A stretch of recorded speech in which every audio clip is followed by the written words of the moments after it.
बच्चा party welcome back to the channel see YouTube by Supergrades. मैं आप सभी का आशीष सर, आशीष भैया, जो कहना है वो कह लो। आज आप लोग के बीच में एक नई सीरीज के साथ आप लोग के बीच में आ चुका हूं और वो सीरीज होने वाली है the one and only most wanted series कह लो, मोस्ट रिक्वायर्ड सीरीज कह लो, या मोस्ट हेल्पफुल सीरीज कह लो। That is one shot series for all my 12th वाले बच्चा पार्टी। तो आज आप लोग के आशीष सर 12th के लिए वन शॉट सीरीज को इंट्रोड्यूस कर चुका हूं और आज मैं अपना नया टॉपिक, रैंडम टॉपिक था, जनरली ऐसा नहीं बोलूंगा कि क्या, बट एक टॉपिक मैंने पिक कर लिया। अब यहां से मैं पूरी लड़े लगा दूंगा और आज का अपना टॉपिक होने वाला है इनकम मेथड। इनकम मेथड आप लोग को पता है, नेशनल इनकम का अल्टीमेटली कॉन्सेप्ट है, methods of calculating national income के अंदर आता है, ये आप लोग को बहुत अच्छे से पता है। तो इसकी आज मैं एक बात बोलूंगा, इसकी आज मैं खाल उधेड़ूंगा बहुत अच्छे से। एक एक तरीके से मैं आप लोग को इनकम मेथड इतने शानदार तरीके से बताऊंगा कि मैं गारंटी कह रहा हूं इस वन शॉट सीरीज को फिनिश करने के बाद आप एक एक क्वेश्चन आपके रेफरेंस बुक का या एनसीईआरटी का सारे क्वेश्चंस लगा सकते हो और एग्जामिनेशंस के जो जो सैंपल पेपर्स आप अभी अगर सॉल्व कर रहे हो तो वो भी अपन इजीली सॉल्व या क्रैक कर पाएंगे।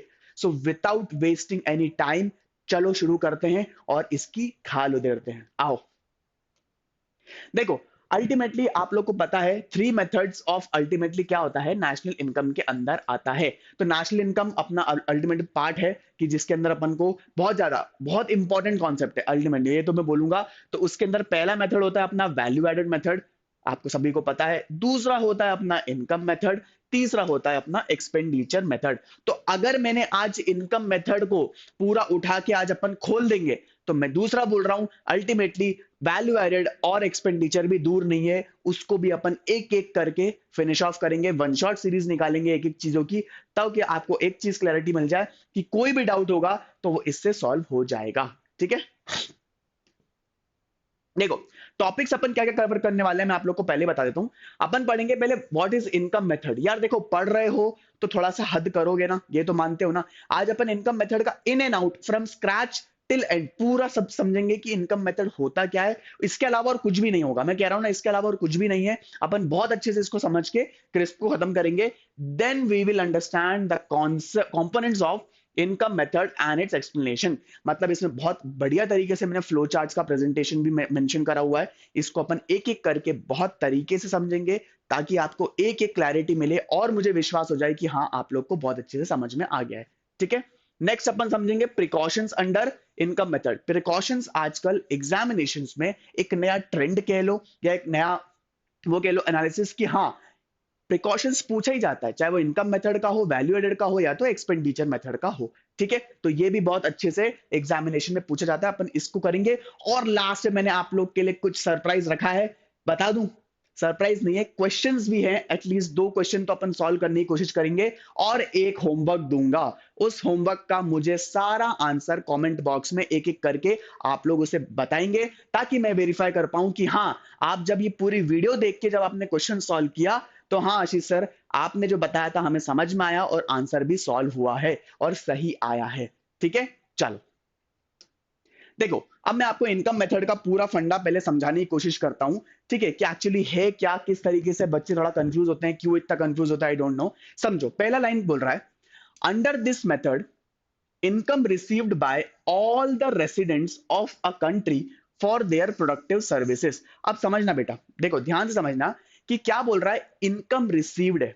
ठीक है, आप पैसा रिसीव कर रहे हो, इनकम रिसीव कर रहे हो by all the residents. All the residents वाला एंगल मतलब क्या हुआ कि जो जो इंडिया के नागरिक हैं, जो लेवल पे ऑल द रेसिडेंट्स की अगर अपन जब बात करते हैं तो जिन जिन लोगों ने इंडिया के कौन से इंडिया के टेरिटोरी के ऊपर, यहां पर जहां पे आपने इनकम रिसीव कर रहे हो, आप अपना इनकम रिसीव कर रहे हो, तो उस इनकम रिसीव करने के पर्सपेक्टिव से, किस पर्सपेक्टिव से, प्रोडक्टिव सर्विस पर्सपेक्टिव से बात कर रहा है। प्रोडक्टिव सर्विस मतलब हुआ, आप कह लो फैक्टर इनकम की बात कर रहा है।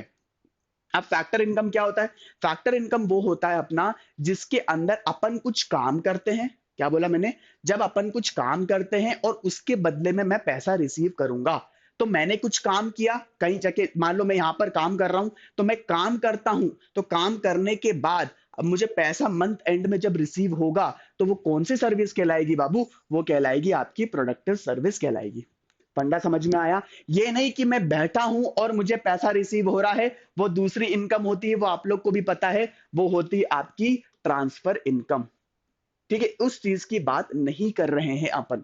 इनकम मेथड जब अपन पढ़ाई करते हैं तो ये मान के चलना कि जो जो पैसा जिन जिन लोगों ने प्रोडक्टिव सर्विसेज के लिए जब करा, प्रोडक्टिव सर्विस, आप लोग जॉब पे जा रहे हो, आज आप 12th स्टैंडर्ड में हो, कल को आपकी जब कॉलेज करने के बाद सीयूटी क्रैक करोगे, आप अल्टीमेटली उसमें आपकी जॉब लगेगी। जब आप जॉब करने जाओगे, उसके बेसिस पे जब आप पैसा रिसीव करोगे, कोई काम करने के बदले में पैसा रिसीव किया, उसे प्रोडक्टिव सर्विसेज कहा जाएगा। ठीक है, तो उस प्रोडक्टिव सर्विसेज के लिए अब ऑल द रेसिडेंट, मतलब अपन इनकम मेथड की बात कर रहे हैं ना, तो इनकम मेथड अपन किसके लिए कैलकुलेट कर रहे हैं? इंडिया के लिए कैलकुलेट कर रहे हैं, करेक्ट? तो इंडिया के लिए जब कैलकुलेट कर रहे हैं तो इंडिया के लोगों की बात चल रही है, all the residents of India, जो कि प्रोडक्टिव सर्विसेज करने के बाद पैसा रिसीव करेगा, उसको अपन इनकम मेथड के अंदर कैलकुलेट करेंगे। समझ में आया? नेक्स्ट देखो, वो बोल रहा है ऑल इनकम, ठीक है, which are earned by residents through factor services like rent, wages, interest and profits are summed up to calculate national income। अब समझना बेटा, क्या बोलना चाह रहा है वो? ऑल द इनकम, मतलब इनकम कैसे, जो भी आप इनकम कमा रहे हो, कौन सी प्रोडक्टिव सर्विसेज की बात चल रही है, ध्यान रखना। तो प्रोडक्टिव सर्विसेज के एंगल से, मान लो प्रोडक्टिव सर्विसेज के एंगल से अपन, मैं यहां पर बोलता हूं, मैंने मैंने क्या किया, रेंट की बात करी उसने पहले, ठीक है, रेंट के एंगल की बात करी। तो रेंट मतलब क्या, मैंने अपना कोई लैंड जो था मेरा, उसके बदले में मैंने किसी फैक्ट्री को दे दिया, मान लो, वो मुझे उसके बदले में क्या दे रहा है? रेंट दे रहा है ना। अब ऐसा तो है नहीं कि बस रखा हुआ है उस लेवल पे अपन यूज कर रहे, नहीं, वो मेरा लैंड था, तो मैंने अपना लैंड किसी कंपनी को उधार दे दिया, उधार नहीं मतलब यूज करने के लिए दे दिया, तो वहां से मुझे क्या रिसीव हो रहा है? रेंट रिसीव हो रहा है, उसकी बात हो रही है। दूसरा देखो, तो ये एक एंगल हो गया। दूसरा बोल रहा है वेजेस। वेजेस मतलब क्या होता है बेटा? दिहाड़ी, है ना। मतलब वो ये कहना चाह रहा है कि अगर मैंने दिन दिन का काम, जो अपने लेबर्स होते हैं, राइट, तो लेबर्स अपना पर डे का काम करके उनको दिहाड़ी मिलती है, वेजेस एंड सैलरी भी कंसिडर कर सकते हो आप, कोई दिक्कत नहीं है। अगर वेजेस की बात कर रहा हूं मैं, तो वो ये बोलना चाह रहे हैं कि जिन जिन ने पैसा रिसीव किया, भाई मैंने फ्री का नहीं, मैंने आपके यहां पर आया, मैंने काम करा और फिर पैसा लिया, तभी मैंने यहां पर मेंशन किया था प्रोडक्टिव सर्विसेज। ठीक है, उस चीज का ध्यान रखना। तो इनकम पहला एक तो रेंट वाला हो गया, दूसरा आपका लिख दिया उन्होंने वेजेस की बात कर दी। ठीक है, इसमें पैसा रिसीव हुआ तो उस चीज को कंसिडर करेंगे। अब ये बोल रहा है इंटरेस्ट। अब इंटरेस्ट का मतलब क्या हुआ? मान लो आपको कोई बिजनेस स्टार्ट करना है, ठीक है, अब जब बिजनेस स्टार्ट करना रहेगा आपको, तो अल्टीमेटली होता क्या है, दो तरीके के सोर्स होता है, या तो तीन तरीके के सोर्स, मान लो सोर्स ऑफ फंड्स की बात कर रहा हूं मैं। पहला, या तो आप डेट से पैसा लोगे, डेट मतलब क्या हुआ, आप फाइनेंशियल इंस्टीट्यूशन से आप जाकर पैसा उधार ले लोगे, ठीक है। दूसरा होता है आपका इक्विटी, मतलब अपने खुद के जेब का पैसा लगा दोगे, करेक्ट। एक तीसरा होता है अपना दोनों का कॉम्बिनेशन, डेट प्लस इक्विटी को अपन कॉम्बिनेशन में लेके चलते हैं, तो आप वो लेके कर सकते हो, करेक्ट। तो अगर आपने इंटरेस्ट की बात करी, तो क्या मैं इक्विटी की बात कर रहा हूं इधर? नहीं, ठीक है। इक्विटी को क्या चाहिए रहता है? डिविडेंड चाहिए रहता है, वो इधर डिविडेंड नहीं लिखा है, इधर इंटरेस्ट लिखा है। तो it is sure short understood कि ये बैंक्स की बात कर रहा है। फंडा क्लियर हुआ? तो इंटरेस्ट मतलब आपने पैसा, इस कॉन्सेप्ट के अंदर आप ये मान के चलना कि आपने जो कंपनी स्टार्ट करने के लिए जो आपने पैसा उधार लिया होगा, वो आपने कहां से लिया होगा? वो आपने बैंक से लिया होगा। फंडा क्लियर हो गया? फाइनेंशियल इंस्टीट्यूशन से लिया होगा, ना कि अपने जेब का पैसा लगाया होगा। तो उसमें जब बैंक आपको पैसा दे रहा है, बैंक आपको पैसा दे रहा है, तो वो क्या मांगेगा आपसे? वो आपसे इंटरेस्ट मांगेगा पर मंथ बेसिस पे, एंड यू नीड टू पे दैट। ठीक है, तो पहला आपको समझ में आया रेंट, दूसरा आया वेजेस, और तीसरा आपका क्या हो गया? इंटरेस्ट। ये फंडा क्लियर हुआ? ठीक है, नेक्स्ट देखो, प्रॉफिट्स की बात चल रही है। ये सीधी सी बात है, अगर मैं कंपनी की बात कर रहा हूं, कंपनी नया मैं ओपन करना चाह रहा हूं, तो कंपनी क्या करेगा? कंपनी अल्टीमेटली मोटिव क्या रहता है? प्रॉफिट कमाना। ठीक है, जब मैं अपने, ध्यान से देखना, मेरी बात सुनना, ये रेंट है, अपन पीएनएल के अंदर इसको टू रेंट लिखते हैं, ध्यान से सोचो, सही है। टू वेजेस लिखते हैं अपन, ठीक है, टू वेज मतलब अपना एक्सपेंस हुआ पीएनएल के अंदर, अपन टू इंटरेस्ट लिखते हैं, ध्यान से देखो। फंडा क्लियर हुआ? तो ध्यान से समझना, जब मैं अपने सारे एक्सपेंसेस को माइनस कर दूंगा, मेरे पास बचेगा क्या बेटू? मेरे पास बचेगा मेरा प्रॉफिट। प्रॉफिट बचेगा तो वो किसका होगा? वो कंपनी का ही तो होगा। तो टू प्रॉफिट भी करके आ जाता है, ध्यान से देखो। फंडा क्लियर हुआ? तो मैं उसी की बात कर रहा हूं, तो यही वो हो गया आपका प्रॉफिट। और इसको जब मैं चारों का नाम देता हूं, सर्कुलर फ्लो ऑफ इनकम की अगर मैं बात करूं, तो चारों को जब मैं नाम देता हूं तो मैं उसे क्या नाम देता हूं? मैं उसको नाम देता हूं फैक्टर सर्विसेज का नाम देता हूं बेटा। काय का नाम देता हूं मैं? फैक्टर सर्विसेज का नाम देता हूं। तो ये आप लोग को पता होगा। Factors of production, land, labour, capital, enterprise. याद आ रहा है? लैंड, लेबर, कैपिटल, एंटरप्राइज, उन्हीं की फैक्टर्स। अभी पेमेंट कौन कौन सी होती है? टू रेंट, लैंड को क्या चाहिए? रेंट। टू वेजेस, लेबर को क्या चाहिए? वेजेस। और आपका क्या बोलते हैं, अपना लैंड, लेबर, कैपिटल। कैपिटल अपन किस किस चीज के लिए लगा रहे हैं? अल्टीमेटली अपना बिजनेस स्टार्ट करने के लिए। तो आपने कहीं से लगाया होगा? बैंक से उधार लेके, तो उसको क्या देंगे? इंटरेस्ट। और लास्ट में आया टू प्रॉफिट। एंटरप्राइज क्या कमाना चाहता है? To profit. अब समझ में आया? तो ये सारी प्रोडक्टिव सर्विसेज वाले वो थे इनकम जो इनने रिसीव करी। और इनने जब रिसीव करी तो मैं किसका पार्ट मानूंगा? मैं उसको इनकम मेथड का पार्ट मानने वाला हूं। फंडा समझ में आया? इतना फंडा अगर क्लियर है तो अपन नेक्स्ट मूव करते हैं। ध्यान से देखो, नेक्स्ट बता रहा है this method is also known as distributive method और फैक्टर पेमेंट मेथड। देखो डिस्ट्रीब्यूटिव मेथड क्यों बोल रहा है, ध्यान से समझ में मैं बताता हूं आपको। पैसा जब मेरे पास रिसीव हो जाता है, एंटरप्राइज फर्म जब पैसा रिसीव कर लेता है, किसको? अपना गुड्स एंड सर्विसेज बेचने के बाद। गुड्स एंड सर्विसेज बेचने के बाद जब पैसा रिसीव कर लेता है तो वो क्या करेगा? वो बेटा पेमेंट करेगा, वो डिस्ट्रीब्यूट करेगा अल्टीमेटली, राइट? तो वो उसी की बात कर रहा है। देखो फैक्टर पेमेंट भी बोल दिया उसने। फैक्टर पेमेंट मेथड का भी नाम होता है ये। मतलब वो अपने पैसे जो उसने रिसीव करे थे, वो पैसे आप लोग को पेमेंट के रूप में देगा, और जो लास्ट में बचेगा वो होगा उसका प्रॉफिट। फंडा समझ में आया? इतने पॉइंट्स क्लियर है अपने। बहुत स्लो चलेंगे, अच्छा पढ़ेंगे, पर मजा आ जाएगा, इतनी गारंटी। ठीक है, चलिए नेक्स्ट देखते हैं अपन। In short income method is termed as NDP at FC, domestic income भी कहा जाता है। देखो इनकम मेथड को एनडीपी एट एफसी जब कहा जाता है तो इसका एक मीनिंग एक्चुअली ये बोलते हैं, इसको इसको बोला जाता है net domestic product at factor cost. ठीक है, इसको मैं थोड़ी देर बाद समझा दूंगा आप लोग को। इस पूरे फुल फॉर्म का एक्चुअली मीनिंग क्या बोलना चाह रहा है वो, कोई दिक्कत नहीं है। पर डोमेस्टिक इनकम, डोमेस्टिक इनकम मतलब क्या हुआ? अपने टेरिटोरी में जो इनकम कमाई है, अपने इंडिया की टेरिटोरी में, अपने इंडिया के बॉर्डर्स के अंदर जो पैसा अपन ने कमाया है फाइनल गुड्स एंड सर्विसेज को सेल करने के बाद, राइट? तो अगर मैं उसको बात करूं तो उसे अपन बोलेंगे डोमेस्टिक इनकम। फंडा क्लियर है? अपन को समझ में आया? नेक्स्ट देखो, नेक्स्ट अगर मैं बताऊं तो डोमेस्टिक इनकम का एक फॉर्मूला लेके चलना पड़ता है अपन को while calculating national income, as you all know. पहला बोल रहा है कंपनसेशन ऑफ एम्प्लॉय, सीओई बोला जाता है इसको, सब समझाऊंगा, डोंट वरी। इसमें लिखा है ऑपरेटिंग सरप्लस, इसको ओएस बोला जाता है। ठीक है, और इसको लिखा है यहां पर mixed income, that is MI. ठीक है, तो अगर मैं बोलूं COE plus OS plus M I is equals to आपका एनडीपीएफसी कहा जाता है। इसको इतना भी समझने की जरूरत नहीं है, मैं एक एक करके सारे फंडे क्लियर करूंगा। इतना समझ में आया तो मुझे बताओ। ठीक है, इसमें कोई भी डाउट होगा तो प्लीज मुझे कमेंट बॉक्स में बताना, विल लेट यू नो। ठीक है, नेक्स्ट देखो, बहुत शानदार, बहुत शानदार सा एक चार्ट रेडी करा हुआ है मैंने आप लोग के लिए। इस चार्ट को अगर दिमाग में बिठा लिया, क्या बोल रहा हूं मैं? इस चार्ट को अगर दिमाग में बिठा लिया तो इसके अलावा डोमेस्टिक मतलब डोमेस्टिक इनकम की अगर मैं बात करूं या फिर आपके नेशनल इनकम मेथड की बात करूं, इसके अलावा और कुछ भी नहीं आने वाला, इतनी गारंटी। ध्यान से समझना, अभी मैंने एक सेकंड पहले आप लोग को बताया था कंपोनेंट्स ऑफ इनकम मेथड के अंदर इसको क्या बोलते हैं अपन? N D P at F C कहा जाता है। ये लिखवाया था मैंने अभी एक स्लाइड पहले की बात कर रहा हूं। ठीक है, अब ध्यान से देखना उसमें क्या बोल रहा है। पहला बोल रहा था सीओई, कंपनसेशन ऑफ एम्प्लॉइज। ठीक है, कंपनसेशन ऑफ एम्प्लॉय क्या होता है, कैसे होता है, सब बताऊंगा, थोड़ा सब्र रखो। नेक्स्ट बोल रहा है ऑपरेटिंग सरप्लस। ठीक है, तीसरा बोल रहा है मिक्स्ड इनकम। ठीक है, अब ध्यान समझना, अब ऑपरेटिंग सरप्लस के ये चार्ट तुरंत मैं हट जाता हूं, एक सेकंड का टाइम दे रहा हूं, इसको इसका फोटो खींच लो बढ़िया। इस चार्ट को बना लोगे, इस चार्ट को अपने कॉपी में पेस्ट कर लेना और इसके अकॉर्डिंग सारे क्वेश्चन सॉल्व हो जाएंगे, इतनी गारंटी मेरी। ठीक है, अब देखो क्या बोल रहा है, ऑपरेटिंग सरप्लस की क्या पार्ट है? Rent, royalty, interest and profits. ठीक है, इसके ये पार्ट होने वाले, मतलब जब मैं इन सबको सम अगर कर देता हूं तो वो क्या बन जाएगा? ओएस बन जाएगा, ऑपरेटिंग सरप्लस बन जाएगा। ठीक है, अब अगर प्रॉफिट के तीन बाइफरकेशन बोलूं तो पहला हो जाता है कॉर्पोरेट टैक्स, फिर हो जाता है आपका डिविडेंड, फिर आपका हो जाता है रिटेन्ड अर्निंग। सब एक एक करके समझाऊंगा। अगर मैं इन तीनों को ऐड करता हूं तो मेरा प्रॉफिट पे आ जाएगा फंडा। फंडा क्लियर हो गया? तो ये चार्ट इज वेरी इंपॉर्टेंट बच्चा।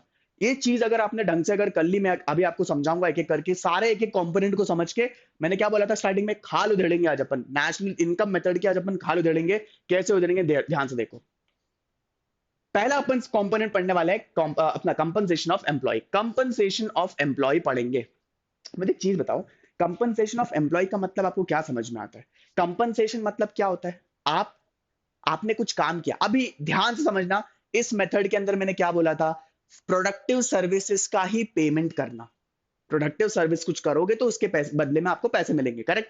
तो कंपनसेशन मतलब क्या होता है? अगर आपने कहीं जाके कुछ काम किया, उसके बदले में आपको पैसा मिलेगा। तो पैसा मिलना जो बोलते हैं ना, उसे कंपनसेट करना बोलते हैं। समझ में आया? आपने इतने घंटे काम किया, उतने घंटे के हम आपको इतने पैसे देंगे। समझ में आया? उस चीज की बात चल रही है। ठीक है? तो अगर अपन लेके चलें, इसमें बोल रहा है it refers to the sum total of remuneration paid to employ by employer. मतलब क्या हुआ? ध्यान से। एम्प्लॉय कौन हुआ? मान लो मेरा एग्जांपल लेते हैं, मैं टॉप रैंकर्स में एम्प्लॉय हूं, तो एम्प्लॉयर मेरा कौन हुआ? टॉप रैंकर्स हुआ। तो टॉप रैंकर्स में एक कंपनी है, मैं उनके यहां पर जाता हूं, काम करता हूं, और उसके बदले में मुझे क्या पे करते हैं वो लोग? पैसा। करेक्ट? अब वो पैसा जब पे कर रहे हैं तो मुझे रेम्यूनरेशन दे रहे हैं। नया वर्ड है, एग्जामिनेशन में लिखना आपको। रेम्यूनरेशन कर रहे हैं वो अब मुझे पेमेंट कर रहे हैं कि भाई आपने हमारे यहाँ इतने इतने घंटे काम किया, तो उसके बदले में हम आपको पैसा देंगे। तो उसी चीज की बात हो रही है। तो that is compensation of employees. फंडा क्लियर हुआ? नेक्स्ट देखो। अब ध्यान से, एम्प्लॉयर तक था। For rendering productive services. Rendering productive services मतलब क्या हुआ? मैं यहां पर आया, बैठा, चले गया। आया, बैठा, चले गया। कंपनी में आ रहा हूं, बैठा हूं, चले जा रहा हूं, आ रहा हूं, बैठा, चले जा रहा हूं। कुछ काम कर रहा हूं क्या? नहीं कर रहा। तो नहीं करूंगा तो पैसा भी नहीं मिलेगा। फंडा क्लियर हुआ? पर मैं यहां पर आ रहा हूं, अपने क्लासेस आप लोग को पढ़ा रहा हूं, घंटे घंटे पढ़ाकर अपना पैसा लेके जा रहा हूं, तो वो क्या बोलते हैं? प्रोडक्टिव सर्विसेज बोला जाता है। कुछ काम के बदले में मुझे पैसा मिल रहा है, आके बैठने के लिए मुझे पैसा नहीं मिलेगा बेटा। ये चीज ध्यान रखना, ठीक है? अब नेक्स्ट बोल रहा है in form of cash, in form of kind, in form of social security contribution. एक एक करके बताऊंगा वो क्या बोल रहा है, पर इतना समझ में आया तो बताओ। ठीक है? नेक्स्ट देखो। Payments and benefits which employ receive directly और indirectly from employer consist of three elements. देखो, मतलब जब मैं यहां पर आके अच्छे से काम करूंगा तो मुझे पैसा मिलेगा, और बहुत अलग अलग तरीके से। एक तो डायरेक्ट पैसा मिलेगा और एक इनडायरेक्ट पैसा मिलेगा। वो बताता हूं क्या होता है। अब डायरेक्ट एक होता है, मैं आपको बताता हूं क्या। पहला है सीओई इन कैश। मतलब क्या हुआ? मैंने मान लो मेरे मंथली यहां पर काम किया, एक महीना मैंने 30 दिन होते हैं, मैंने 30 दिन काम करा। 30 दिन का मुझे इन लोगों ने 10,000 रुपए दिया। फंडा क्लियर हुआ? 30 दिन मैंने काम किया तो ये मेरा कैश के रूप में उनने मुझे, कैश के रूप में in the sense bank account भी कह लो, या कैश रिसीव करा, तो मेरे को 10,000 रुपीज उनने पे किया। ये फंडा हुआ। तो ये कौन सा पेमेंट हो जाएगा? ये हो जाएगा मेरा डायरेक्ट पेमेंट। समझ में आया? डायरेक्ट पेमेंट हो जाएगा। दूसरा क्या बोल रहा है वो? सीओई इन काइंड बोल रहा है। अब सीओई इन काइंड मतलब पता है क्या हुआ? मान लो मैं बहुत दूर रहता हूं मेरे कंपनी के ऑफिस, मतलब ऑफिस से मैं बहुत दूर रहता हूं, ठीक है? मेरा घर बहुत दूर है और मेरा कंपनी का ऑफिस बहुत दूर है। तो क्या हुआ, मैंने कंपनी से बात करी और मैंने बोला कि सर मैं यहाँ पर बहुत लेट आता हूँ, हर बार मेरा लेट होता है, तो क्या मुझे आप एक कैब फैसिलिटी प्रोवाइड कर सकते हो? तो सर ने बोला ठीक है, आपको कैब फैसिलिटी प्रोवाइड कर देंगे। तो क्या उसमें मुझे पैसा देना पड़ रहा है क्या, या मुझे पैसा रिसीव हो रहा है क्या? नहीं। अगर मुझे पैसा रिसीव हो रहा होता तो भी वो फिर किस में आ जाता? कैश में आ जाता। समझ में आया? वो क्या करते, महीने का वो मुझे 5,000 इसमें ऐड करके वो टोटल कितना बोल देते, आप 15,000 रुपए हमसे ले लो। समझ में आया? पर उनने ऐसा किया क्या? नहीं किया। उनने बोला हमारे लिए, आशीष सर के लिए आप कैब फैसिलिटी प्रोवाइड कर दीजिए, उनके घर से लेके ड्रॉप इन ड्रॉप आउट तक। ठीक है? टू एंड फ्रो की बात करी थी। तो उस लेवल पे क्या हुआ? सीओई इन काइंड कैसे हुआ? उनने मेरे को बेनिफिट प्रोवाइड किया। क्या ये डायरेक्ट था क्या? नहीं, ये इनडायरेक्ट था। तो ये हो जाएगा इनडायरेक्ट बेनिफिट। क्या बोला था अभी मैंने? डायरेक्ट और इनडायरेक्टली कम एम्प्लॉयर आपको बेनिफिट प्रोवाइड करता है या पेमेंट के रूप में प्रोवाइड करता है, दैट इज नोन एज, उसके तीन कंपोनेंट हो जाते हैं। किसके? सीओई के। दो कंपोनेंट क्लियर हो गए। एक तो था आपका सीओ इन कैश और दूसरा क्या था आपका? CO in kind. अब तीसरा देखो, तीसरा बोल रहा है सीओई इन सोशल कंट्रीब्यूशन। इसमें बताए क्या होता है, ध्यान समझना। मैं इनने मुझे कितना पेमेंट कर रहा था, 10,000 रुपए इनने मुझे पेमेंट किया, ठीक है, महीने का। अब 10,000 रुपए इनने जब पेमेंट किया, उसमें से इनने बोला कि सर आपके social future future provident fund आप लोग ने सुना होगा, तो उसके लिए आप हमसे कंट्रीब्यूट ले लो, करेक्ट। तो कंट्रीब्यूशन मतलब उनने बोला सर हम आपसे 2,000 रुपए आप मिलाइए और 2,000 रुपए कंपनी मिलाएगी। क्या बोल रहा हूं मैं, 2,000 रुपए आप मिलाइए अपने से, तो मतलब मेरे 2,000 रुपए और कट के मेरे पास कितना मिलेगा मुझे, 8,000, करेक्ट। अब 2,000 ये किसने मिलाया, कंपनी खुद ने मिलाया, टॉप रैंकर्स खुद ने मिलाया, तो ये 2,000, तो टोटल कितना हो गया, 4,000 रुपए हो गए। तो 4,000 आपके प्रोविडेंट फंड अकाउंट के अंदर हर महीने सैलरी की, एक तो मैं अपना 2,000 दे रहा हूं, कंपनी मुझे 2,000 दे रही है, ठीक है। तो 4,000 रुपए वहां पर कंट्रीब्यूट होता जा रहा है। और मैं 20 साल काम करूं, 30 साल काम करूं, जितने साल मैं काम करूंगा, तो वहां पर वो चीज अमाउंट इकट्ठा होता जाएगा। और ये इसका ऑथराइजेशन किसके पास रहता है, सेंट्रल गवर्नमेंट के पास रहता है। पीएफ की बात चलती है तो प्रोविडेंट फंड अकाउंट आप लोग को पता होगा, राइट। तो इसके अकॉर्डिंग देखा जाए तो ये भी कौन सा मेथड हो जाता है, इनडायरेक्ट मेथड हो जाता है ऑफ पेमेंट। मतलब क्या हुआ, अगर आपको डायरेक्ट कैश के रूप में, या तो बैंक अकाउंट या कैश, आपको जो आपको डायरेक्ट रिसीव हो रहा है वो आपका सीओई इन कैश हो जाएगा, ठीक है। वेजेस इन सैलरी, सैलरी आप जो भी लिखते लेके बैठते हो ना, क्वेश्चंस के अंदर अपन को दिखेगा, तो अपन उसको काय के अंदर सीओई इन कैश ले लेंगे। फंडा क्लियर हुआ। नेक्स्ट बोलना चाह रहा है सीओई इन काइंड। मतलब क्या हुआ, मैंने बेनिफिट, मैंने क्या बात करा कि मेरे को कैब फैसिलिटी उन्हें प्रोवाइड कर दी, तो वो मुझे बेनिफिट मिल रहा है, करेक्ट। अगर वो मुझे पैसों में ही मिल रहा होता इधर, तो वो किसके अंदर आया था, वो सीओ इन कैश के अंदर ही आया था। पर कंपनी खुद उसे बॉन्ड कर रही है अल्टीमेटली, तो वो किसके अंदर आ जाएगा, वो इसके अंदर आ जाएगा, सीओ इन काइंड के अंदर आ जाएगा, ठीक है। नेक्स्ट वो बोलना चाह रहा है सीओ इन सोशल सिक्योरिटी स्कीम। तो सोशल सिक्योरिटी स्कीम के पर्सपेक्टिव से अगर मैं बात करूं, तो मेरा कुछ कंट्रीब्यूशन और एम्प्लॉयर का कुछ कंट्रीब्यूशन सम अप अगर अपन करते हैं, तो वो एक अकाउंट में इकट्ठा हो रहा है। उस अकाउंट का नाम पीएफ अकाउंट होता है। तो वहां पर जब इकट्ठा होता जाएगा, तो वो भी मुझे इनडायरेक्ट बेनिफिट मिल रहा है। आज मैं यूज नहीं कर पा रहा हूं, पर फ्यूचर में तो यूज कर पाऊंगा, मेरा पैसा है ना वो, तो उस चीज की बात कर रहा है। तो कंपनी ने मुझे बेनिफिट प्रोवाइड किया। अब समझ में आया आप लोग को इतना, ये बताओ, ठीक है। तो सीओई आपका पर्टिकुलरली इतना ही है, इसके अलावा कुछ नहीं। तो ध्यान से समझना। अगर मान लो, मैंने आपको एक एग्जांपल और देता हूं इसके अंदर, मैं आपको एक चीज बताता हूं, आप लोग से पूछना चाहता हूं मैं। मान लेना अगर आप लोग को सीओ इन कैश दे दिया क्वेश्चन के अंदर 500, सीओ इन काइंड दे दिया 600, और ये आपको दे दिया 700, ठीक है। 500, 600, 700 दे दिया, और आपको अल्टीमेटली सीओई ही 1200 दे के रखा हुआ है। या मान लो ये आपको दे के रखा हुआ है 10,000, तो आप किसको उठाओगे मुझे ये बताओ। वैसे तो इसका सम ही रहेगा हमेशा, ध्यान रखना, बट ध्यान रखना वेरी क्लियर केयरफुली, जब आपको ये दिया है, ये दिया है, ये दिया है, और अगर आपको डायरेक्ट सीओई ही मेंशन कर दिया क्वेश्चन के अंदर, तो आंख बंद करके इन सबको क्रॉस कर देना, कोई जरूरत नहीं है, डायरेक्ट इस अमाउंट को उठा लेना, क्योंकि सीओई ही इन तीनों का अल्टीमेट क्या है, मेन हिस्सा है। तो उसके सब पार्ट्स कहलाते हैं ये तीनों। जब आपको सीओई आइडेंटिफाई नहीं कर पाते हो, तब जाके आपको इन तीनों में जाना पड़ता है मदद लेने के लिए, अदरवाइज इन तीनों की जरूरत नहीं है। इसके बस कंपोनेंट्स है, आप में इसको कंपोनेंट्स को लेने की जरूरत नहीं पड़ेगी। फंडा क्लियर है, याद रखना। एग्जामिनेशन जब क्वेश्चन सॉल्व कर रहे होंगे, जब प्रैक्टिस कर रहे होंगे, तो जब आपको क्वेश्चन में वेजेस एंड सैलरी दिया होगा, सीओई दे दिया होगा, तो भैया सीओई ही लेना है, वेजेस एंड सैलरी को आपको लेने की जरूरत नहीं है, ध्यान रखना, ठीक है। चलिए आगे बढ़ते हैं, नेक्स्ट देखते हैं अपन। अब सीओई ऑब्वियसली देखो, उसका मैंने क्या बताया, कंपनसेशन ऑफ एम्प्लॉइज का थोड़ा डिटेल में मैंने बता दिया। It is a monetary benefit मिल जाता है, salary, wages, bonus and commission etcetera के रूप में। सीओई इन कैश हो गया, अभी मैंने बताया था वही चीज लिखा हुआ है, ठीक है। नेक्स्ट हो गया सीओई इन काइंड। क्या बोलता है, नॉन मॉनेटरी बेनिफिट। इधर पैसा नहीं मिलेगा, इधर आपको अदर तरीके से बेनिफिट मिल जाएगा। तो कौन सा बेनिफिट था, इनडायरेक्ट बेनिफिट, राइट। तो उसी की चीज बात चल रही है। आरएफए, रेंट फ्री अलाउंस बोला जाता है, फ्री कार फैसिलिटी हो गया, फिर मेरा मेडिकल इंश्योरेंस उस लेवल पे, तो वो चीज आ गई, वो किसके अंदर कवर अप हो जाएगा, इन काइंड के रूप में कवर अप हो जाएगा, ठीक है। नेक्स्ट हो गया सीओ इन सोशल सिक्योरिटी स्कीम, वही वाली बात है। It includes contribution made by employer for the social security scheme.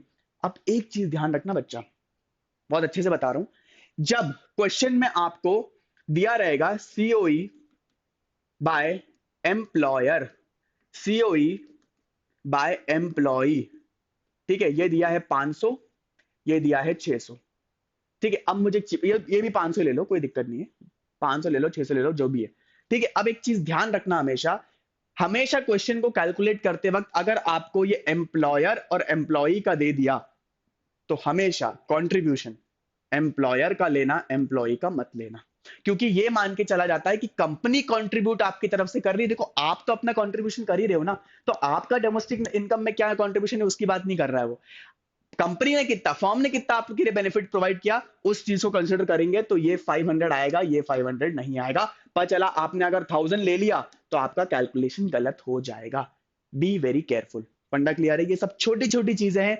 अब वन शॉट देखते हो आप, इस चीज को ध्यान रखना, इसी का इंप्लीमेंटेशन क्वेश्चंस में करना, आपको बेनिफिट मिलेगा। ठीक है, चलिए नेक्स्ट देखते हैं। करेक्ट। अब सीओई का अपना फ्लो खत्म हो चुका है, सीओई अपना पार्ट खत्म हो चुका था। सेकंड पार्ट क्या था अपना? Operating surplus. अब देखो, operating surplus is one of the second most important component of domestic income. ठीक है, मतलब कैसे? सीओई था प्लस ओएस हो गया प्लस एमआई हो जाएगा। तो अभी अपन सीओई को पढ़ चुके हैं, अपन इसकी बात करेंगे और इसको बाद में पढ़ लेंगे। ठीक है, चलिए नेक्स्ट देखते हैं। इसके अंदर कंपोनेंट क्या क्या है? रेंट आता है, रॉयल्टी आता है, इंटरेस्ट आता है, प्रॉफिट आता है। और प्रॉफिट के अंदर कितने पार्ट है? 3 है, corporate tax, dividend and retain earning. ये फ्लो चार्ट है, ताकि आप लोग फ्लो चार्ट का फोटो खींचना चाहते हो तो खींच लो। वैसे तो जो अल्टीमेट फ्लो चार्ट बताया था उसी का खींच लोगे तो वही उसी का सब पार्ट मैंने टुकड़ों में तोड़ के रखा है और कुछ नहीं, ताकि आप लोग को समझा सकूं। ठीक है, नेक्स्ट देखते हैं। देखो, ऑपरेटिंग सरप्लस का पहले दो कंपोनेंट में क्या लिखा था? Rent. Rent is a factor income, ध्यान से बेटा, earned by owners by lending their land and building. सीधी सी बात है, ध्यान से समझना। मेरे पास लैंड था, ठीक है, मैंने अपने लैंड को, मान लो मेरे पास मंडीदीप जगह पर कोई लैंड था, वहां पर बड़ी सी बड़ी कंपनी आई मेरे पास, कंपनी ने अप्रोच किया। ठीक है, पार्ले नेस्ले कंपनी ने अप्रोच किया मुझे कि भैया आशीष सर आपके पास एक लैंड है, मान लो 1200 एकड़ का लैंड है मेरा। ठीक है, 1200 स्क्वायर फीट कह लो या 1200 एकड़ कह लो। ठीक है, अब मेरे पास लैंड है, उसमें से हमें आप 500 एकड़ का प्लीज एरिया दे दो ताकि हम लोग उसको यूज कर पाए, हमें फैक्ट्री सेटअप करना है। मिल रहा? ठीक है, तो मुझे एक चीज बताओ, ये फैक्टर इनकम है, ट्रांसफर इनकम नहीं है। मेरी लैंड थी, मैंने उसे किसी को दे दी, वो यूज कर रहा है और उसके बाद मुझे पैसा रिसीव हो रहा है, तो प्रोडक्टिव नहीं होगा क्या? मैंने स्टार्टिंग में बताया था, to rent, to wages, to interest, to profit. तो उसी चीज की बात चल रही है अल्टीमेटली। फंडा क्लियर हुआ? तो वो क्या बोल रहा है? रेंट मतलब ओनर कौन हुआ इधर? ओनर कौन हुआ इधर? आपके आशीष सर। आशीष सर के पास लैंड था, उनने क्या करा? अपना लैंड दे दिया कंपनी को, और उन कंपनी ने उसको यूज करके, उस फैक्ट्री वहां पर सेटअप करके प्रोडक्शन किया अपने गुड्स एंड सर्विसेज का, और उनने मुझे पेमेंट करी उसके ऊपर रेंट के रूप में। तो मेरे लिए वो कौन सी हो जाएगी? आपकी फैक्टर इनकम हो जाएगी। तो रेंट जहां दिख जाएगा, रेंट आपको इंक्लूड करना पड़ेगा। फंडा क्लियर है? नेक्स्ट देखो, नेक्स्ट बोल रहा है रॉयल्टी।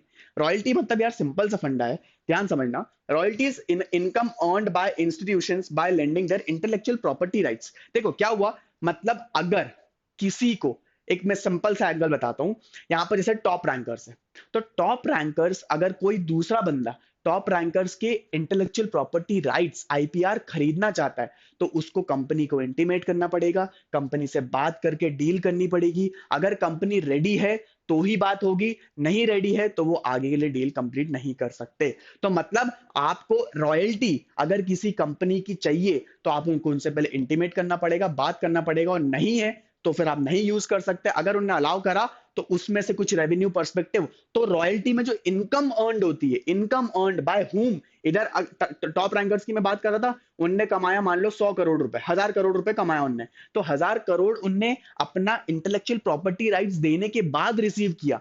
तो उनने क्या किया? फैक्टर इनकम ही ना, अपने प्रॉपर्टी राइट्स दिए और उसके बाद इनकम रिसीव किया, तो उसी के लिए उनने क्या बोला कि वो रॉयल्टी का अमाउंट भी इसके अंदर कैलकुलेट होगा।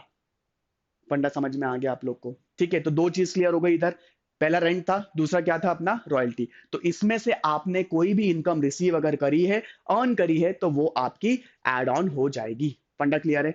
नेक्स्ट देखो, नेक्स्ट इज योर इंटरेस्ट। अभी मैंने बात कही थी, देखो, the amount received from lending funds for the production units. Production units मतलब क्या होता है गाइस? मैं इधर लिख देता हूं बहुत अच्छे से, फर्म। ठीक है, फर्म की बात चल रही है, मतलब उसमें क्या हुआ, फर्म आपके पास आया, फर्म क्या? कंपनी की बात चल रही है। पार्ले कंपनी आप बैंक के पास गई कि बैंक भैया मुझे क्या बोलते हैं, लोन चाहिए। कितने का लोन चाहिए? उनने मुझे बोला कि 100 करोड़ का लोन चाहिए। ठीक है, मुझे नहीं, बैंक को बोला, सॉरी। तो क्या बोलते हैं, 100 करोड़ का उनको लोन चाहिए, तो 100 करोड़ के लोन पे उनने बोला हम आपसे 10% इंटरेस्ट चार्ज करेंगे। तो 100 करोड़ के लोन पे कितना हुआ, 10 करोड़ का उनका इंटरेस्ट जाएगा। ठीक है, तो सालाना इंटरेस्ट पर एनम ऑब्वियसली। ठीक है, तो पर एनम इंटरेस्ट उनका 10 करोड़ का जा रहा है। तो 10 करोड़ का जब इंटरेस्ट जा रहा होगा, तो वो इंटरेस्ट एक्चुअली में आप रिसीव कर रहे थे, मतलब आपको देना पड़ेगा। Earn by home, bank financial institution है, तो फाइनेंशियल इंस्टीट्यूशन के एंगल से अगर अपन पकड़े तो वो भी तो कंट्रीब्यूट कर रहा है। वो क्या रिसीव कर रहा है, अपना पैसा उनने दिया, किसको, फर्म को दिया यूज करने के लिए, और उसके बदले में वो क्या कर रहे हैं, अल्टीमेटली इंटरेस्ट जो रिसीव कर रहे हैं वो क्या हो जाएगा, amount received by lending funds. Lending funds मतलब अपना पैसा देना, किसको दिया उन्होंने, प्रोडक्शन यूनिट्स को देना है। प्रोडक्शन यूनिट्स की बात चल रही है बेटा, फर्म को देना है, ध्यान समझना। Interest income include on loans taken on the product and services only. क्या बोला उसने, ओनली, मतलब ध्यान से समझना, अगर इंटरेस्ट आपने हाउस होल्ड्स को दे दिए, उनके पर्सनल लोन की अगर बात करी, मतलब पर्सनल लोन का अगर इंटरेस्ट है तो वो इसके अंदर नहीं आएगा, पर्सनल लोन का इंटरेस्ट नहीं आने वाला, ध्यान रखना, वेरी क्रूशियल पॉइंट। एग्जामिनेशन में अगर इंटरेस्ट आया given received from by the household और interest given received by the firm, तो कौन सा लोगे, फर्म वाला लेना, ये वाला मत लेना, हाउस होल्ड वाला इंक्लूड नहीं होगा। ध्यान से वेरी क्लियरली मेंशन कर दिया है, interest income received includes interest on loans taken by the productive service only, लिखा है, देखो ओनली लिख दिया मैंने, गूदागादी कर दी उसकी, तो ओनला ध्यान रखना, ओनली तो इज वेरी इंपॉर्टेंट। ठीक है, किस चीज के लिए, फर्म के एंगल से, not from house hold perspective. House hold कौन हुआ, अपन लोग की पर्सनल लोन की बात चल रही है। ठीक है, तो ये इंटरेस्ट फंडा क्लियर हुआ, आपको समझ में आ गया। नेक्स्ट देखो, नेक्स्ट बोल रहा है profits. Now profits is what, profits is like the reward. ठीक है, रिवॉर्ड होता है अल्टीमेटली जो हर कंपनी कमाना चाहती है। 100 रुपए, सीधी सी बात है, 100 रुपए का उनने सेल किया, ठीक है, उनने 20 रुपए लगाए थे अपने कॉस्ट पे, तो उनका प्रॉफिट कितने का हो गया, 80 रुपीज का प्रॉफिट हो गया।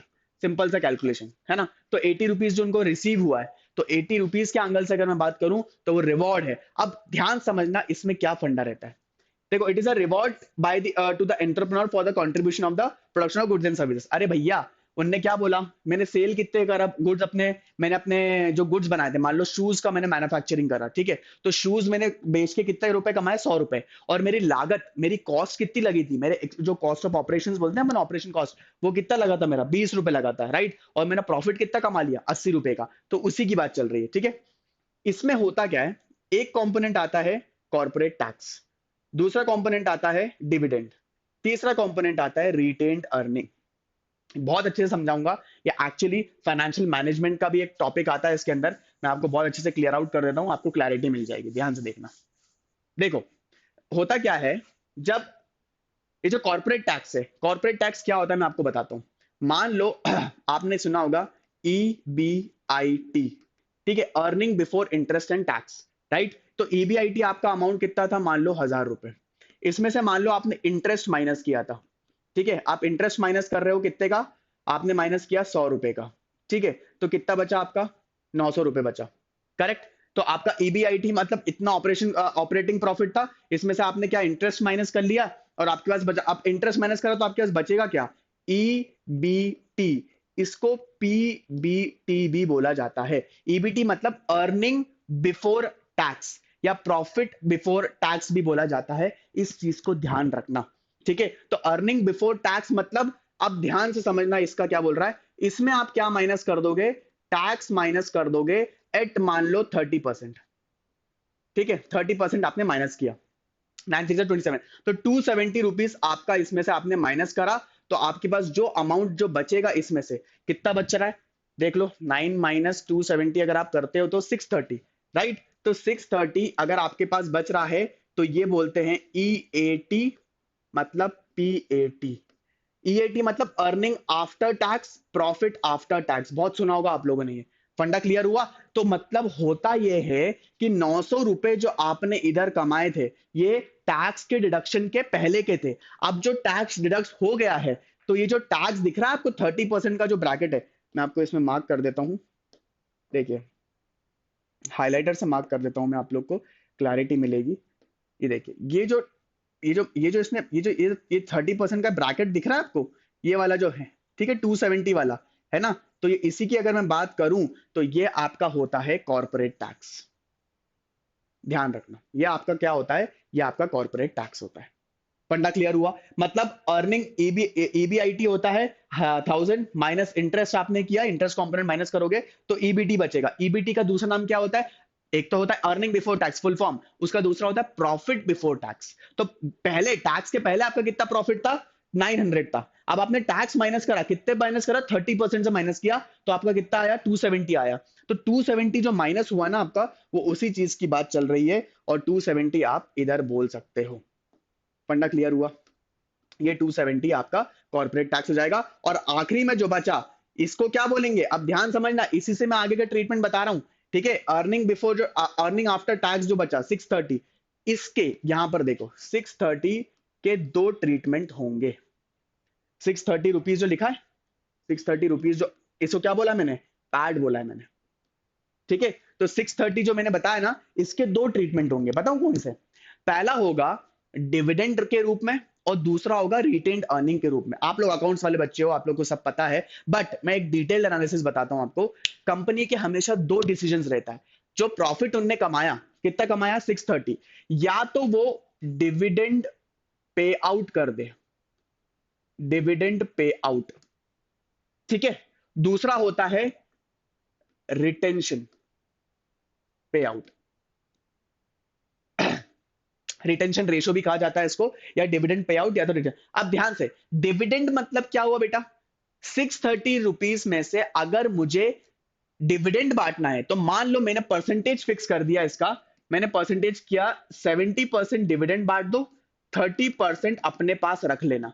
तो 630 का, ध्यान से, 630 का अगर मैं 70% लूं तो 441 होता है, ठीक है? तो 441 रुपीज इधर आ जाएगा, और बैलेंस लेफ्ट ओवर कितना आया? 189 रुपीज। तो 189 रुपीज जो दिख रहा है आपका, वो रिटेन्ड अर्निंग में चला जाएगा। मतलब पता है कंपनी ने क्या बोला? कि मैंने जो प्रॉफिट कमाया, कितना प्रॉफिट कमाया? 630 रुपीज का प्रॉफिट कमाया, उसमें से डिविडेंड कितना बांट दो अपने शेयर होल्डर्स को? 441 रुपीज का डिविडेंड आप बांट दो, ठीक है? Obviously it will be in CR और व्हाटसोएवर, 441 करोड़, और ये, और जो 189 रुपीज बचा ना, तो 189 रुपीज को आप क्या कर दो? कंपनी के अंदर रिटेन कर लो फॉर फ्यूचर एक्सपेंशन। फंडा क्लियर हुआ? फॉर फ्यूचर एक्सपेंशन के लिए कंपनी को पैसों की जरूरत पड़ेगी ना, तो वो रिटेन्ड अर्निंग के रूप का जो पैसा था, वो कहां से उनने कमाया था? अपने प्रॉफिट से ही तो कमाया था। वो 189 रुपीज को अपने फ्यूचर एक्सपेंशन के लिए यूज कर सकती है। पढ़ लो, वही चीज लिखिए। The PAT which got distributed among the share holders are known as dividend और डिस्ट्रीब्यूटेड प्रॉफिट्स। समझ में आया? पैट जो कि डिस्ट्रीब्यूट कर दिया है अमंग द शेयर होल्डर्स, वो क्या कहलाएगा? डिविडेंड या डिस्ट्रीब्यूटेड प्रॉफिट कहलाएगा। और अनडिस्ट्रीब्यूटेड प्रॉफिट कौन सा हो जाएगा? जो डिस्ट्रीब्यूट नहीं हुआ, वो रिटेन्ड अर्निंग है। The PAT which are undistributed among the share holders are known as retained earnings और अनडिस्ट्रीब्यूटेड प्रॉफिट्स। देख लो, समझ में आ गया?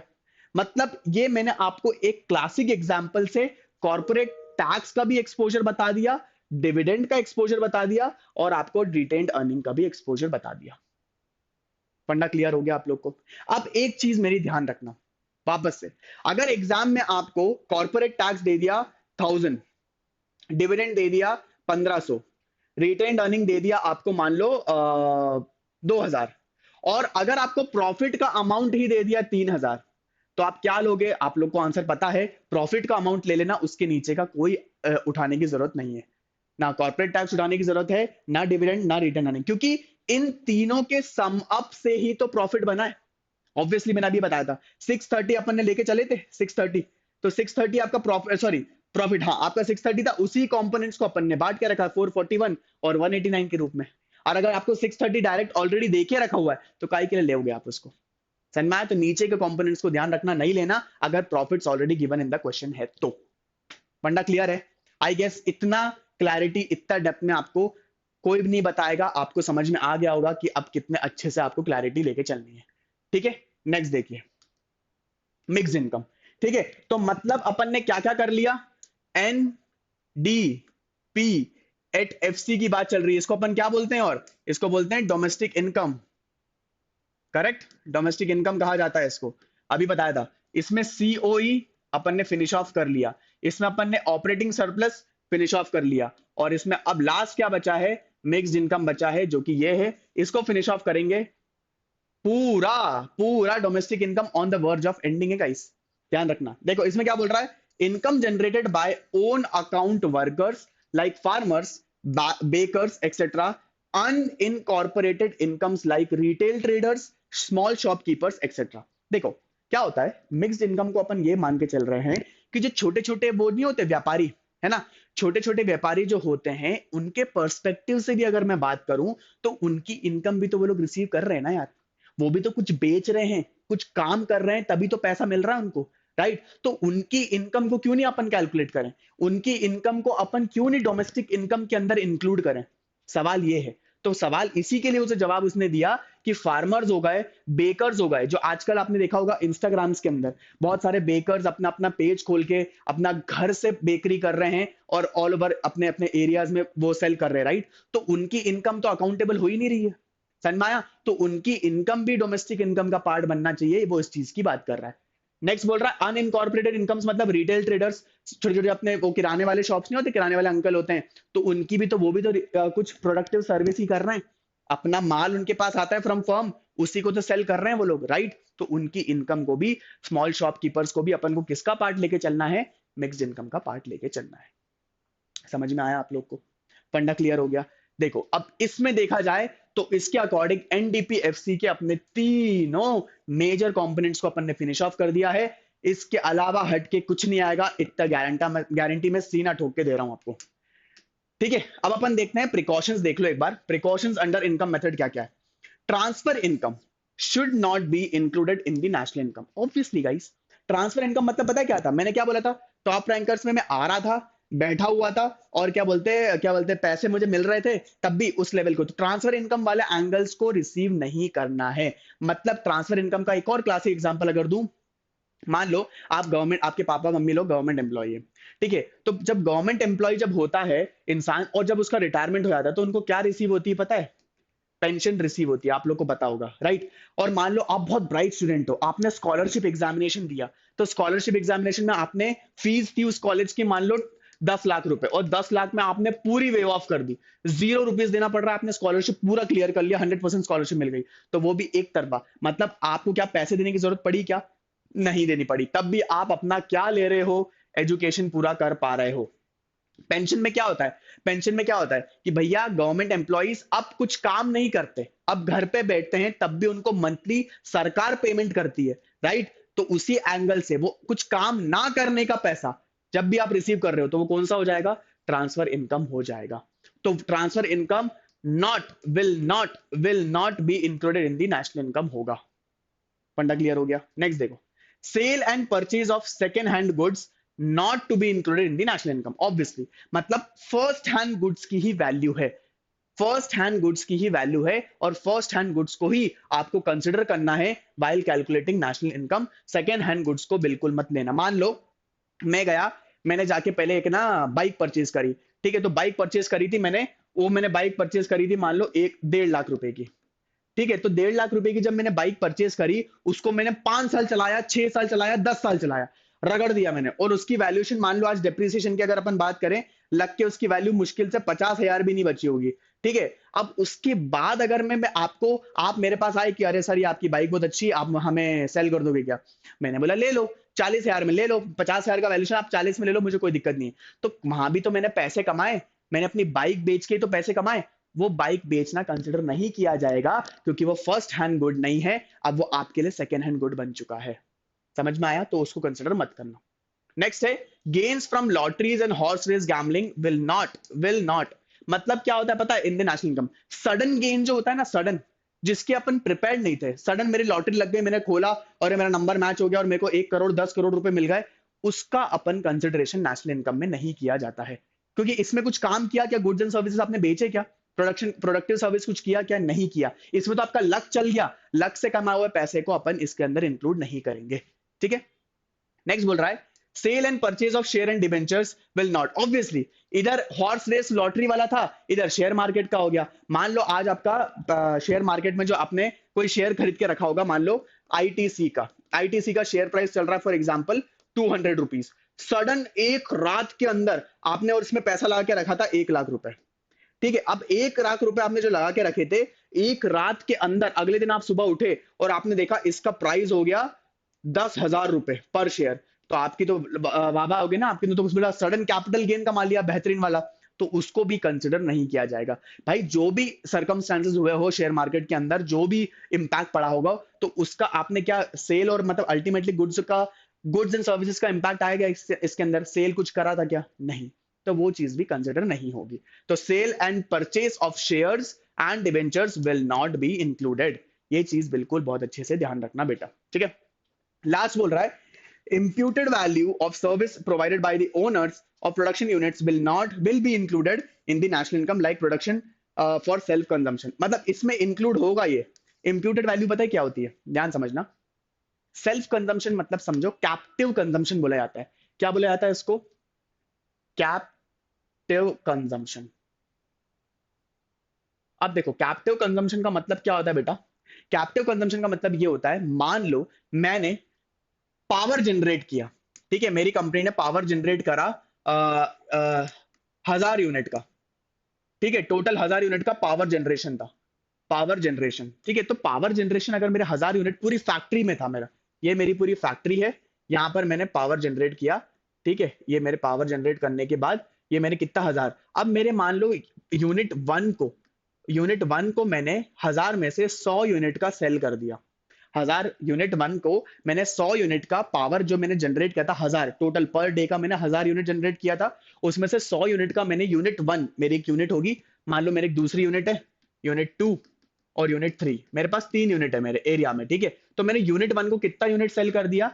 1,000 अपना 100 यूनिट मैंने सेल कर दिया। तो वो जो सेल किया, तो अल्टीमेटली ऑर्गेनाइजेशन तो एक ही है ना, मैंने जनरेट कितना किया था? 1,000, उसी में से तो मैंने 100 दिया उनको, तो टोटल जनरेशन कॉस्ट कितनी थी अपनी, जनरेशन पॉइंट कितना था? 1,000 यूनिट था, तो 1,000 यूनिट का ही वैल्यूएशन होगा, वो अलग अलग बटेगा नहीं। इसलिए उनने बोला कि 1,000 यूनिट का जो इंप्यूटेड वैल्यू ऑफ सर्विसेज है, जो मैं अपनी सर्विस किस रूप में दी उनको, यूनिट मैंने उनको दिया, ताकि उनके यहाँ का प्रोडक्शन जो है वो रुकना नहीं चाहिए, वो कंटिन्यू होना चाहिए, तो उसका लेके तो वो 1,000 यूनिट की बात चल रही है और वो इंक्लूड होगा। इंक्लूड को ना मत कर देना, तो क्वेश्चन गलत हो जाएगा। फंडा क्लियर हो गया आप लोग को? ये चीज समझ में आ गई? तो ये प्रिकॉशंस थोड़ा सा ध्यान देके चलना एग्जामिनेशन में, ये जनरली वैल्यूएडेड के अंदर भी आता है, एक्सपेंडिचर के अंदर भी आता है, तो ये उसी चीज का है, और ये मैंने इनकम मेथड का मेंशन कर दिया है। आप इसको नोट डाउन कर सकते हैं ऑब्वियसली, ठीक है, वीडियो पॉज करके, तो आपको क्लैरिटी मिल जाएगा। पर अंडरस्टैंडिंग हो रही है कि नहीं, that is the main important one shot का। समझ में आया? इतना पढ़ लोगे ना, इतने डेप्थ में, इतने एक एक सवा घंटे में माइंड ब्लोइंग हो जाएगा आपका, नो डाउट, ठीक है। चलिए नेक्स्ट देखते हैं गाइस। अभी मैं आपको बताना चाहूंगा कि अगर आप अपने CUET 2026 की तैयारी कर रहे हैं और अगर आपको किसी भी लेवल पे डाउट आता है, हमारी काउंसलिंग टीम आपको रीच आउट करेगी। आप अपना डिस्क्रिप्शन बॉक्स में इसके अंदर मेंशन कर दूंगा मैं, आपको जो भी डाउट स्ट्रैटेजी से रिलेटेड, बकायदा प्रिपरेशन से रिलेटेड जो भी लेवल पे होगा, आप उसको खत्म कर सकते हैं, 1-to-1 टॉक कर सकते हैं मुझसे, तो सारी चीजें क्लियर हो जाएगी, ठीक है। सो विदाउट वेस्टिंग आप इसमें रजिस्टर कर सकते हैं, that is all free of cost, ठीक है। कम ऑन गाइस, अब जो मैंने वादा किया था, मैं वादे को पूरा निभाऊंगा। Yes, the question is back. तो बकायदा क्वेश्चन का इंप्लीमेंटेशन करा गया है, ठीक है। अपन इस क्वेश्चन को सॉल्व करेंगे और इस क्वेश्चन से मुझे क्लैरिटी मिल जाएगी कि आप लोग को समझ में आ चुका है, फंडा क्लियर है। चलो अब अपन देखते हैं क्वेश्चन में गिवन क्या क्या है। समझना, मैं जिस तरीके से क्वेश्चन समझा करवा रहा हूं ना, उसी तरीके से एग्जामिनेशन में करना, एक मार्क नहीं कटेगा, क्योंकि मैंने भी वही तरीका अपनाया था, मेरे तो फुल मार्क्स आए थे, वो मैं आपको बता रहा हूं, ठीक है। चलो, इसमें बोल रहा है PFCE, ये कहीं सुना है क्या? क्या सुना है क्या कहीं? ये सुना है, पर ये किसका है? ये एक्सपेंडिचर मेथड का फंडा है, तो इसको मत लेना। इसमें ऑब्वियसली मैं लिखना भूल गया, अल्टीमेटली इसमें आपको कैलकुलेट करना है नेशनल इनकम, ठीक है, नेशनल इनकम आपको कैलकुलेट करना है, ठीक है। अब आपको इंफॉर्मेशन दी हुई है, ठीक है, आप नेशनल इनकम कैलकुलेट कर सकते हो, पर अभी अपन ने टॉपिक क्या पढ़ा है? डोमेस्टिक इनकम पढ़ा है, तो डोमेस्टिक मतलब इनकम मेथड पढ़ा है, तो बाय इनकम मेथड लिख लेता हूं, ठीक है। मैंने लिखा नहीं था, मैं इसमें मेंशन कर दिया, अब आप इसके बेसिस पे आप निकालिए। तो GFCE भी अपना कोई काम का नहीं है। मिक्स्ड इनकम, ध्यान रखना, इसको टिक लगा दो। GDC, gross domestic fix capital formation, ये भी कोई काम का नहीं है। ओपनिंग स्टॉक क्या आता है कि अपने उसके सॉरी किसके अंदर, इनकम मेथड के अंदर नहीं आता, मत लो। COE, कंपनसेशन ऑफ एम्प्लॉइज, इसको ले लो। ओपनिंग स्टॉक क्लोजिंग स्टॉक नहीं आता, इंपोर्ट्स की कोई जरूरत नहीं है, रेंट बताया था मैंने, बिल्कुल ले लो।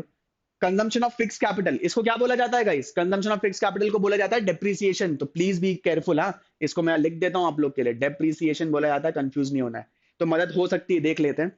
इन नेट इनडायरेक्ट टैक्सेस, इसको क्या बोला जाता है? NIT, ठीक है। नेक्स्ट अपना इंटरेस्ट, इसको लेना पड़ेगा, याद है इंटरेस्ट कंपोनेंट। NFIA देख लेते हैं, जरूरत पड़ेगी तो ठीक है। एक्सपोर्ट्स कोई जरूरत नहीं है। प्रॉफिट्स, प्रॉफिट्स की जरूरत है अपन को, वो भी अपन ने टिक लगा दिया, ठीक है। तो जो जो की जरूरत है मैंने उस पर टिक लगा दिया, जिन जिन की जरूरत नहीं है मैंने उस चीज को एक्सक्लूड करके रखी, तो प्लीज उस पर ध्यान मत देना। इसको सॉल्व करते हैं अपन, आ जाइए। इसका सॉल्यूशन लिखेंगे पहले प्रॉपर तरीके से। पहले लिखेंगे अपन कंप्यूटेशन ऑफ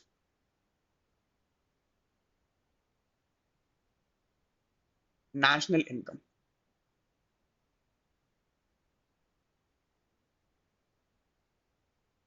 ठीक है।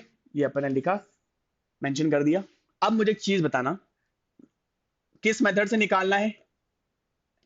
अपन को निकालना है इनकम मेथड से, तो NDPFC लिख दिया मैंने बकायदा, ठीक है। अब NDPFC का मतलब क्या होता है? COE प्लस, मैंने OS लिख दिया, OS का मेंशन करने की जरूरत नहीं, इसलिए मैं इसको पूरा फॉर्म लिख देता हूं इसका आप लोग के लिए। Rent plus royalty plus interest plus profit plus mixed income, पूरा मैंने मेंशन कर दिया, देख लीजिए। COE plus rent plus royalty plus interest profit and mixed income, ठीक है। अब अपन देखते जाते हैं, अपन को जो जो दिया अपन उसको लेके जाएंगे। COE कितना दिया अपन को? 250, मैंने 250 लिख दिया, ठीक है। रेंट कितना दिया अपन को? रेंट कितना दिया अपन को? 75, ठीक है, 75 लिख दिया मैंने। रॉयल्टी कितना दिया अपन को? Royalty guys, royalty I guess mention नहीं है, नहीं है तो कोई दिक्कत नहीं है, 0 ले लो, ठीक है। इंटरेस्ट, और हाँ, जब नहीं दिया है तो दिमाग मत लगा के आना कि क्यों नहीं दिया, मेरे को तो कुछ डालना पड़ेगा, नहीं, नहीं दिया तो 0 कंसिडर कर लेना, समझ में आया ना? पता चला एक्स्ट्रा दिमाग लगा लिया, ठीक है। नेक्स्ट है इंटरेस्ट, इंटरेस्ट कितना है? 25। प्रॉफिट कितना दिया है आपको? 100। और मिक्स इनकम कितनी दी है आपको? 35, 35, ठीक है। तो वेरी इजी, इसको अपन सम अप कर लेते हैं, मेरे पास कैलकुलेटर है, आप लोग अपने हुस्से करिएगा, ठीक है। 25, 75, 25, 100 एंड 35, इट्स 485 गाइस, ठीक है। सब लोग आप चेक कर लेना एक बार, 485 आंसर आना चाहिए, ठीक है। तो ये क्या हो गया, ध्यान से देखना, NDP@FC हो गया है आपका 485। अब अपन को निकालना क्या था? कंप्यूटेशन ऑफ नेशनल इनकम बोल रहा है, राइट? तो कंप्यूटेशन ऑफ नेशनल इनकम अगर बोल रहा है तो इसके बाद मुझे नेशनल इनकम निकालना है, तो नेशनल इनकम क्या बोलता है? NNP@FC होता है, ठीक है। तो अपन उसके नीचे लिखेंगे, ध्यान से रखना, मैं वही बता रहा हूं, जिस मेथड से मैं सॉल्व करवा रहा हूं उसी मेथड से करना। NNP@FC लिखा और यहां पर आप बॉक्स बना लीजिएगा, ठीक है। अब मुझे एक चीज बताओ, N से N जाने की कोई जरूरत, कंप्लीट करने की जरूरत है? नहीं। D से अपन को N जाना है, ठीक है, और FC का तो FC ही है, कोई दिक्कत नहीं है, ठीक है। तो D से N जाना है, मतलब डोमेस्टिक से नेशनल जाना है, ठीक है। तो डोमेस्टिक से जब नेशनल जाते हैं तो प्लस NFIA होता है, यह आप लोग को पता है, तो मैंने लिख दिया प्लस NFIA। और NFIA का कंपोनेंट क्या होता है? दो, एक फ्रॉम अब्रॉड और एक टू अब्रॉड, तो मैंने इधर लिख दिया फ्रॉम -2, ठीक है। अब फ्रॉम कितना दिया है मुझे ये देख लो, फ्रॉम, देखो NFIA डायरेक्ट दे दिया गाइस, ठीक है, कोई दिक्कत नहीं है, बहुत आसान कर दिया मेरे लिए, तो तब डायरेक्ट दे दिया तो इसकी कंपोनेंट रखने की जरूरत नहीं है, इसमें डायरेक्ट -5 लिख दो आप डायरेक्ट, ठीक है। अगर दिया होता फ्रॉम और टू तो उसमें मैं पुट करता और फिर निकालता। तो अब 485 ये प्लस है, ध्यान से, ये प्लस है और ये माइनस है, तो प्लस माइनस क्या होता है? माइनस होता है। तो 485 में से अगर माइनस गया तो आपका क्या बचेगा? 480। तो ये आपका नेशनल इनकम का आंसर आ चुका है। इसमें आपको श्योर शॉट 3 या 4 नंबर, तो 4 नंबर का ही क्वेश्चन आएगा, 3 या 4 नंबर का। आपको इस प्रेजेंटेशन के साथ पहले फॉर्मूला मेंशन किया है अपन ने, और फिर अपन ने सारे वैल्यूज को पुट करा, NDPFC निकाला, इसको अपन डोमेस्टिक इनकम बोलते हैं। अब डोमेस्टिक इनकम से अपन ने नेशनल इनकम पे जंप किया प्रॉपर मेथड के अंदर, D से N जाते हैं तो अपन ने NFIA का कंपोनेंट लिया, -5 दिया था, अपन ने सॉल्व किया, 480 इज द आंसर। समझ में आया? इस तरीके से सॉल्व करोगे, 1 मार्क नहीं कटेगा। ठीक है, चलिए नेक्स्ट देखते हैं। एक और क्वेश्चन रखा है मैंने आप लोग के लिए, ध्यान से देखते हैं। जीएफसी ऑब्वियसली वापस कैलकुलेट करना है, नेशनल इनकम करना है, बाय इनकम मेथड ही होगा, तो मैं लिख देता हूं वापस आप लोग के लिए। ठीक है, जीएफसी की जरूरत नहीं है। सब्सिडी की जरूरत है क्या, देख लेंगे अपन, तो इसकी जरूरत नहीं है। Subsidy, rent obviously, wages in salary दिया है गाइस, बिल्कुल। इनडायरेक्ट टैक्सेस देख लेंगे, पीएफसी की जरूरत नहीं है, इसकी जरूरत नहीं है। Social security scheme by employer, याद करो मैंने बताया था, इसको ले लेना। रॉयल्टी ले लेना। नेट फैक्टर 2 अब्रॉड दिया है, वेरी केयरफुल। इंटरेस्ट ले लेना। कंपनसेशन ऑफ, इसको देख लेंगे। प्रॉफिट्स ले लेना। नेट एक्सपोर्ट्स, इसकी जरूरत नहीं है। चेंज इन स्टॉक की जरूरत नहीं है। फंडा क्लियर है। अब वापस से उसी तरीके सॉल्व करेंगे, थोड़ा सा क्विक करते हैं, समझ में आ जाएगा। ठीक है, पूरा समझाता जा रहा हूं मैं। कंप्यूटेशन ऑफ नेशनल इनकम, ठीक है, ये लिखा। अब क्या निकालते हैं, एनडीपी एट एफसी। ठीक है, एनडीपी एफसी होता है करेक्ट। इसमें होगा COE plus rent plus royalty plus interest plus profit plus mixed income. मतलब लिखते जाना, लिखोगे ना तो अपन को प्रैक्टिस बढ़ती जाएगी और एग्जामिनेशन में 60 हाथ चलेंगे। समझ में आया।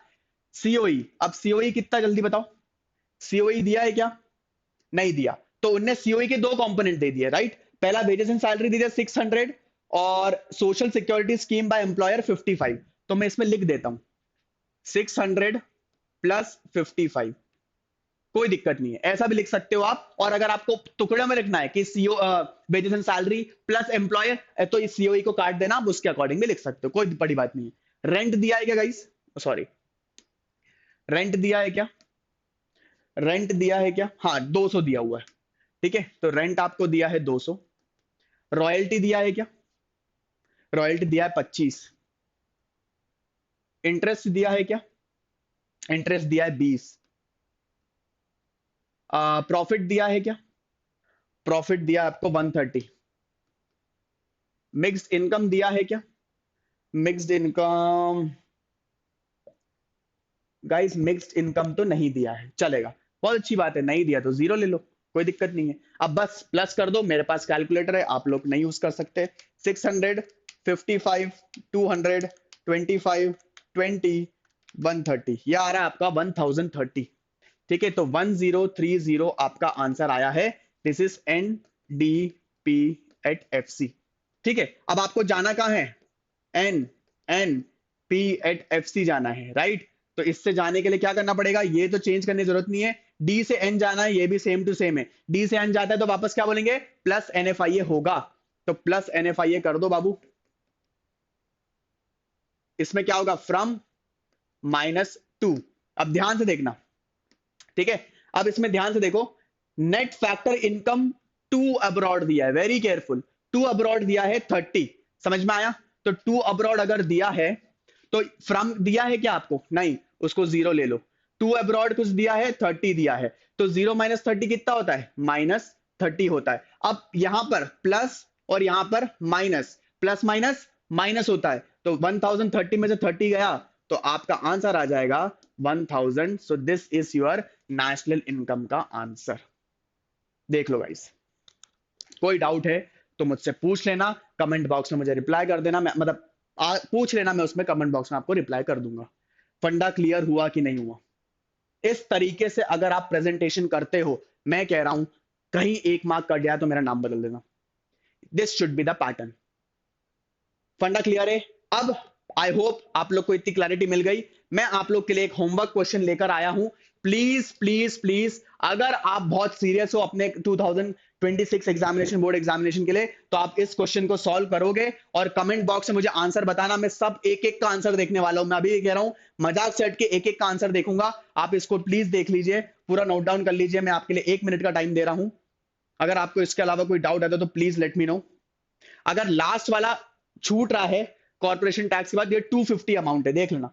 एनआईटी इधर है 250, ठीक है, उससे नीचे और कुछ भी नहीं है। आपको कैलकुलेट क्या करना है, वापस बोल रहा हूं, नेशनल इनकम कैलकुलेट करना है बाय इनकम मेथड ऑब्वियसली। ठीक है गाइस, तो प्लीज डू दिस और मुझे आप अपना आंसर बताओगे, ठीक है, क्या होगा कमेंट बॉक्स में। सो अल्टीमेटली अपना इनकम मेथड का वन शॉट बहुत शानदार तरीके से खत्म हुआ है। आई होप आप लोग को बहुत मजा आया होगा। So please do like share and subscribe the channel, ताकि आप लोग को ऐसी वन शॉट सीरीज नेक्स्ट आपके लिए बहुत तड़कती भड़कती आने वाली है और आपको मिलते जाए। Till that time keep hustling, keep learning, keep revising, take care, good bye.